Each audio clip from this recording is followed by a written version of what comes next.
9 और 10 मई को सोचे समझे मंसूबे के तहत हमले किए गए। मरकजी शहरी इलाकों में हमले किए गए। जिन जराइम के तहत चार्ज लगाया गया ये आर्मी एक्ट में आते हैं। अटॉर्नी जनरल के सुप्रीम कोर्ट में दलाइल। चीफ जस्टिस ने रिमार्क्स दिए कि मुझे नहीं याद कि इस तरह के हमले कभी पहले फौजी तनसीबात पर हुए हों। बिलाशुबा 9 मई को होने वाले हमले बहुत संगीन नौइयत के हैं। गिरफ्तार अफराद ट्रायल में जाने को तैयार हैं, लेकिन ट्रायल मुनसिफाना होना चाहिए। सिर्फ ये बता दें कि जो 102 अफराद फौजी हिरासत में हैं, कैसे उन अफराद का केस गैर जानिबदारी से देखा जाएगा। अदालत के पूछने पर अटॉर्नी जनरल ने बताया कि किसी आर्मी अफसर के जानी नुकसान की कोई इतलात नहीं। जस्टिस मुजाहिर ने कहा तो फिर दफ़ा 302 कैसे लगा दी गई। अटॉर्नी जनरल ने कहा कि ये दलाइल हिदायत पर नहीं दे रहा। चीफ जस्टिस ने कहा बेहतर होगा इस मामले पर आप हिदायत ले लें।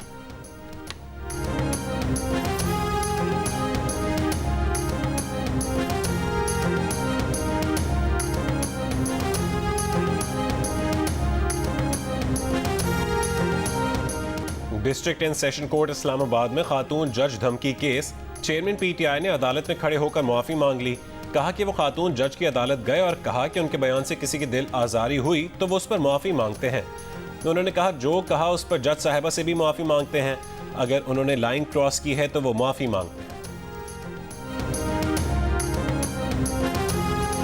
इस्लामाबाद, रावलपिंडी, मरी और मुजफ्फराबाद समेत बालाई इलाकों में मूसलाधार बारिशें। इस्लामाबाद में गोलड़ा के करीब बारिश के बायस गिरने वाली दीवार 11 मजदूरों की जानें ले गई। तामीराती मंसूबे पर काम करने वाले मजदूर 11 फुट ऊंची और 100 फीट तवील दीवार के साथ खैमों में रह रहे थे।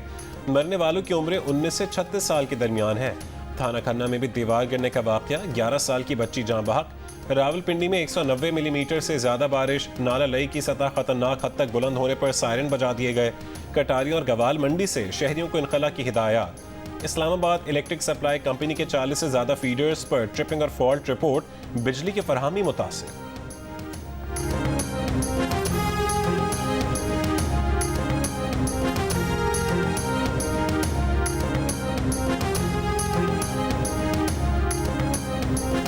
वज़ीर आज़म शहबाज शरीफ का मुत्तहिदा अरब अमारात की जानिब से स्टेट बैंक में $1 अरब डिपॉजिट कराने पर शुक्रिया।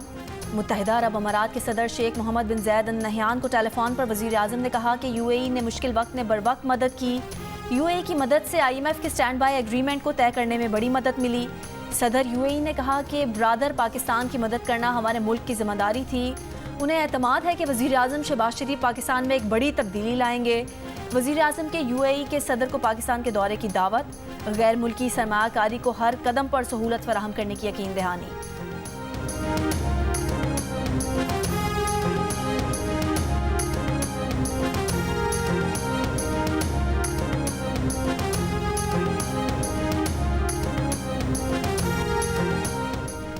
डॉलर के ओपन मार्केट और इंटरबैंक रेट में 1.25% से ज्यादा फर्क नहीं होगा। पाकिस्तान को 9 महीने के नए प्रोग्राम पर साबित कदमी से अमल किया जाएगा। IMF की शराइत पर पाकिस्तान की यकीन दहानी। तवानाई पर सब्सिडी कम करने और रेवेन्यू बढ़ाने के अलावा दरामदात पर पाबंदी हटाने का यकीन भी दिलाया। पाकिस्तान ने तनख्वाहों और पेंशन अखराजात कम करने और बेनज़ीर इनकम सपोर्ट प्रोग्राम का फंड बढ़ाने का वादा भी किया है।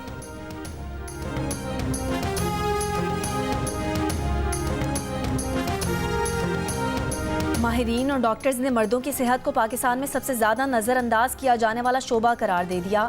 माहिरीन के मुताबिक अपने ज़्यादातर वसाइल और वक्त बच्चों, बीवी, वालिदैन और दीगर रिश्तेदारों की ज़रूरियात पर सर्फ करने के बायस पाकिस्तान में मर्द अपनी सेहत पर बहुत कम तवज्जो देते हैं। बैनुल-अक़वामी मर्दों की सेहत के महीने की तकरीब में सेशन से खिताब करते हुए drug regulatory authority of Pakistan की चीफ एग्जीक्यूटिव ने कहा कि मर्द अपने ख़ानदान के अफराद को सेहतमंद रखने की जद्दोजहद में कई बार ज़ियाबतिस, हाई ब्लड प्रेशर, दिल की बीमारी और कैंसर की स्क्रीनिंग नहीं करवाते। इसलिए जब इनमें से किसी की तशखीस होती है तो बीमारी अक्सर लाइलाज मराहिल तक पहुँच जाती है।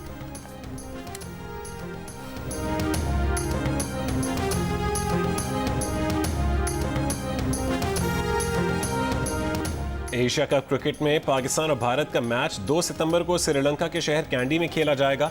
टूर्नामेंट के शेड्यूल का ऐलान और ट्रॉफी की आज रोनुमाई की जाएगी।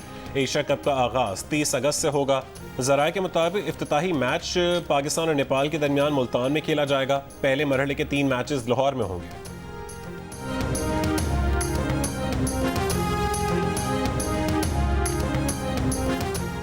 और गाल टेस्ट के चौथे रोज खाने के वक्फे के बाद खेल जारी। दूसरी इनिंग्स में श्रीलंका की चौथी विकेट 99 रन पर गिर गई। निशान मुदश्का को 52 रन पर नुमान अली ने आउट किया।